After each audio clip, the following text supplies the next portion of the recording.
Welcome to the September newsletter.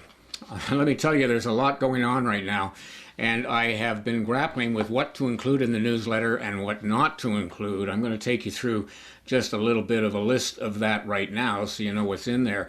But I'll tell you, one of the things that I am, of course, very involved with, and I'm spending sometimes 12 to 16-hour days on it, is the stock market, because it is so difficult right now. We're in a topping stage. And you're going to see the market, I think, in the next 10 days or so, you're going to see a top. And I'm expecting the Dow, for example, to come down about 10,000 points. And I think that that is going to bottom sometime around the election, because I think we're going to have another wave down like we had in February to March, which was only about a month. And we're going to see that going from probably about mid-September down to about the end of October, and maybe it might even go into November. So that is going to affect, obviously, the outlook for the election, because incumbents don't do well when the market is down. So it just makes things an awful lot more volatile. The S&P I'm expecting to go down about 1,600 points. So if you have investments, just be careful with them.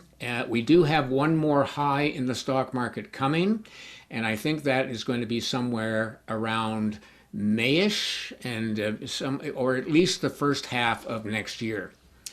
Now, I want to take a minute and just talk about conspiracy theories, because in the first newsletter that I gave you, I talked about the Cecil Rhodes and the round table that he put together, and that was in the early 1900s. And ever since then, there's been this desire for oligarchs in the UK and sort of neighboring countries, the money people, and you can include the Rothschilds and the central bankers, to take over the United States. And the United States does not have an awful lot of friends when it really comes down to it, because they are the empire of the day, and they've been creating wars, and they've also been going after countries with the central bankers in terms of their own financial system and tearing them apart. A good example would be Syria. Another one would be Libya. And everybody's against Iran right now. And if you looked at all these countries, you would find that they have their own financial systems. They're not linked in to the Bank of International Settlements, which are the central bankers like the G7 countries are. The G7 countries are all linked to the central bankers and get their money from the central bankers and pay them a fee for that. In 2012, Canada, for example, paid $1 trillion just in interest to the central bankers. So we've given away our sovereignty in terms of having them create our money, which until 1974 was something we did ourselves, and we were very happy doing that. So that really is the issue today, that the central bankers have got so much money and so much power that once you have a central bank in charge of your currency, they pretty well are in charge of the country. So that is one conspiracy theory that is definitely out there. And right now we've got the addition of George Soros and people like that who have funded a lot of what's going on in the US. So those are there in terms of in the background. We also have the deep state and the CIA, who have been all over the world creating havoc, and we've got that kind of conspiracy going on there. And we also have the vaccines and the pharmaceutical industry, and that one is another group with a tremendous amount of money. So I just see all of these things happening out there, and you might say, well, Peter, conspiracy theories are ridiculous. Well, I was in the US when I was a teenager in high school, and I guess junior high school, and I can remember sitting in class the day that JFK got shot. And they let out the class that day, and it was a pretty miserable time, and we watched a lot of television over the next few days as it was unfolding. But if you believe that a bullet, they call it the magic bullet, can turn in midair, or you believe that some guy with a beard in Afghanistan in a cave can actually organize planes going in, a number of planes, what were there, about 5 planes, and also organize the implosion of 3 buildings, 2 of them that got hit by the plane and 1 that did not. Well, those are, I suppose, conspiracy theories, not with those people, but you have to think about how did the World Trade Center actually come down? How did the JFK actually get killed? Because it wasn't by a single guy. I mean, it's ridiculous. They tried to make it look that way. So that's where my conspiracy theories come from. I've never known the government not to be involved in conspiracy theories. I've never also known the government to tell the truth. Any government, doesn't really matter. So that's really kind of where I come from that way. All right, let's look at this month. This month I'm going to be reorganizing some of the materials from some of the newsletters and taking some of those articles and putting them in the topics buttons, and you will see them get populated a little bit more, and you may see some changes as well. But I just want to make the site somewhere where you can go into a different topic area and find what you need very, very quickly, and it will always be there. So I've talked about the stock market, I've talked about gold, and I've talked about the US dollar. And one of the things that I got asked about from a couple of people this month was about the introduction of a new currency, because that is out there. It may be just a rumor. I doubt it. I think the central bankers have been very open. This is not a conspiracy theory because they've been so open about it, but the New World Order, or One World Order, whichever way you want to put it, has to do with a one world government that takes over all the countries, and of course a currency that is used as a single currency all around the world.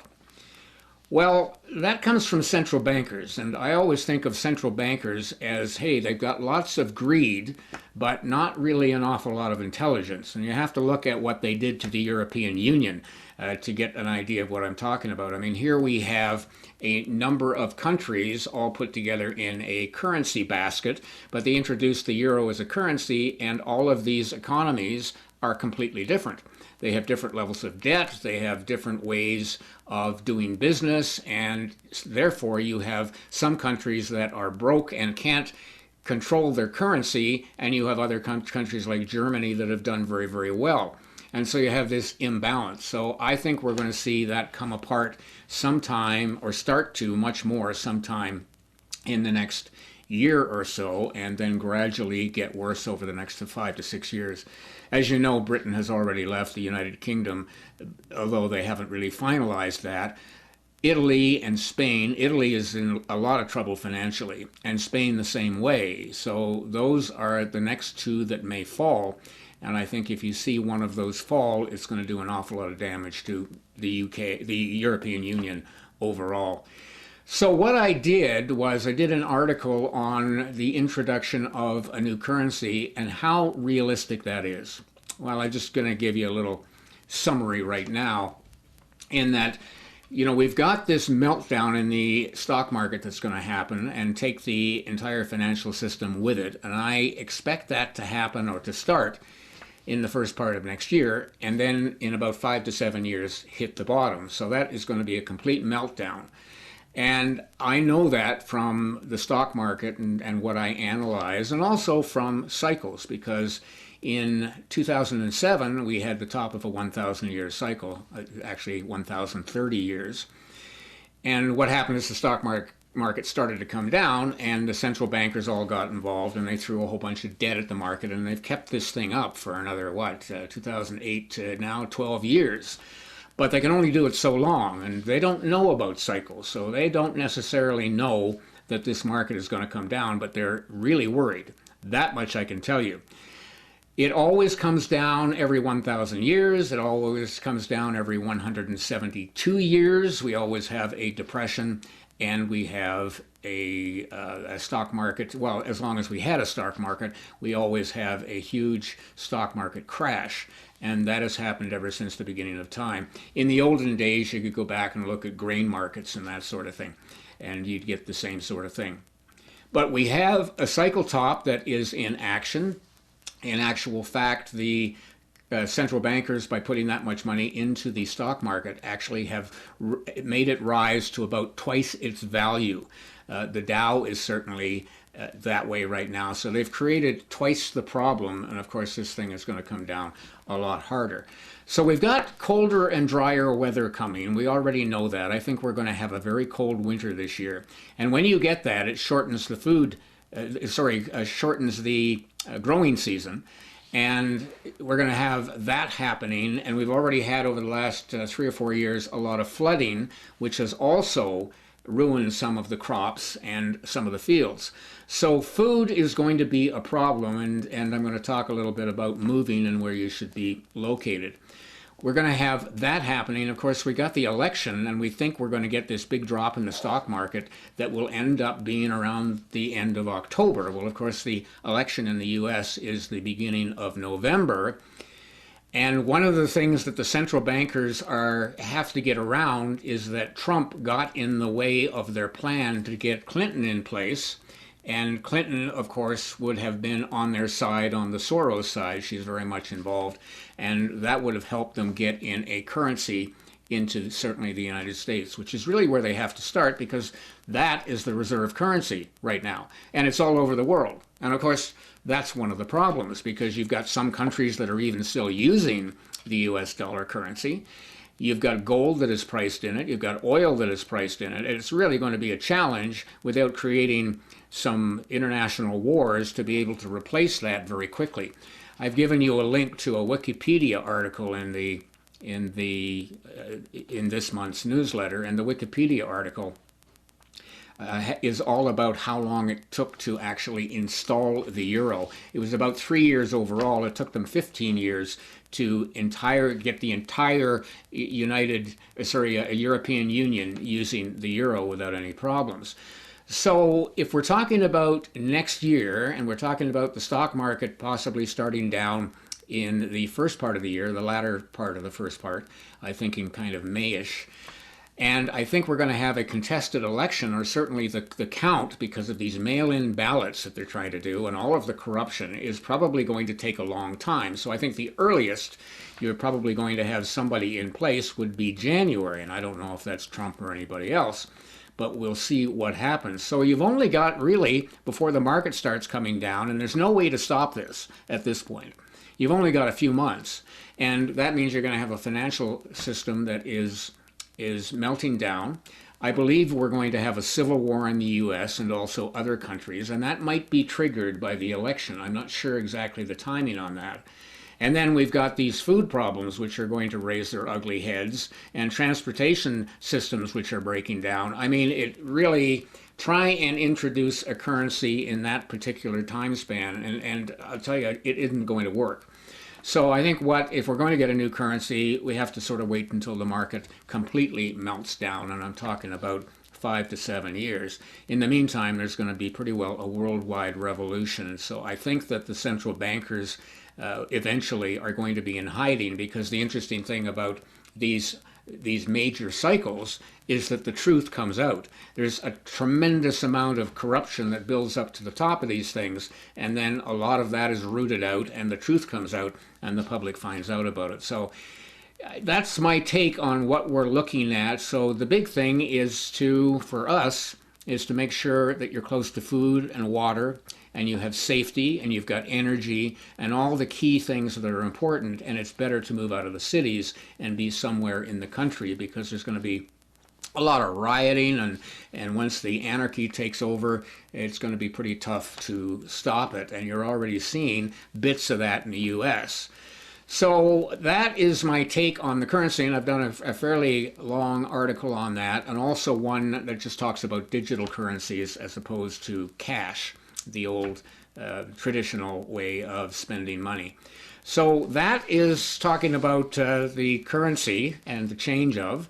I talked about the truth coming out, and of course we're getting more truth coming out about SARS. We know now that only 6% of the deaths in the US were attributable to only SARS, and that means that the number of deaths has gone from about 150,000 down to about 12,000.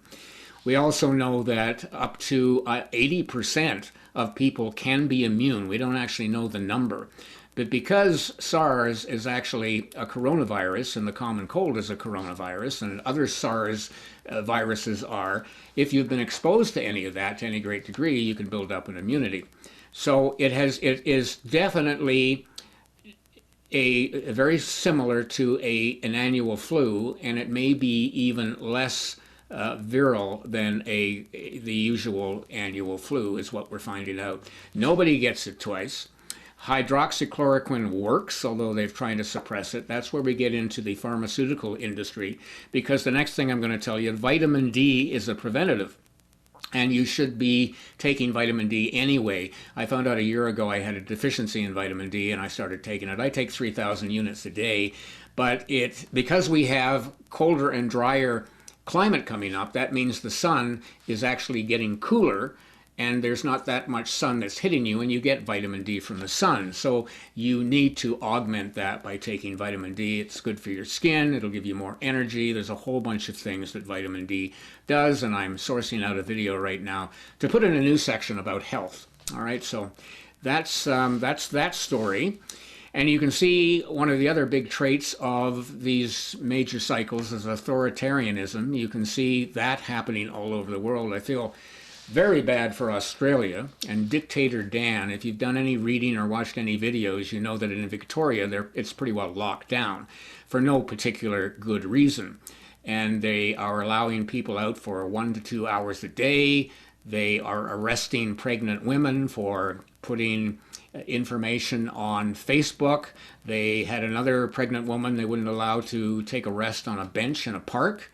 I mean, it's incredible. The United Kingdom is getting bad again. Now there's apparently a new law that says you can't congregate in a home more than 6 people. So you can go to work and you can do all those things and have 6 people and many more, but if you want to have some fun, I guess the virus doesn't like fun, or the virus does like fun, and it appears when you're having fun, but you're not allowed to have more than 6 people in a house at any particular time.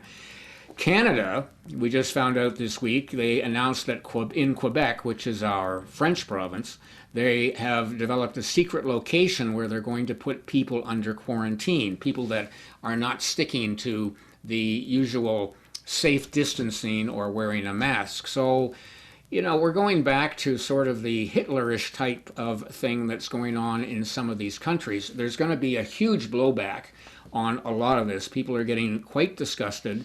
At the same time, as all of this is going on, of course, Germany had their largest demonstration that they've ever had in history.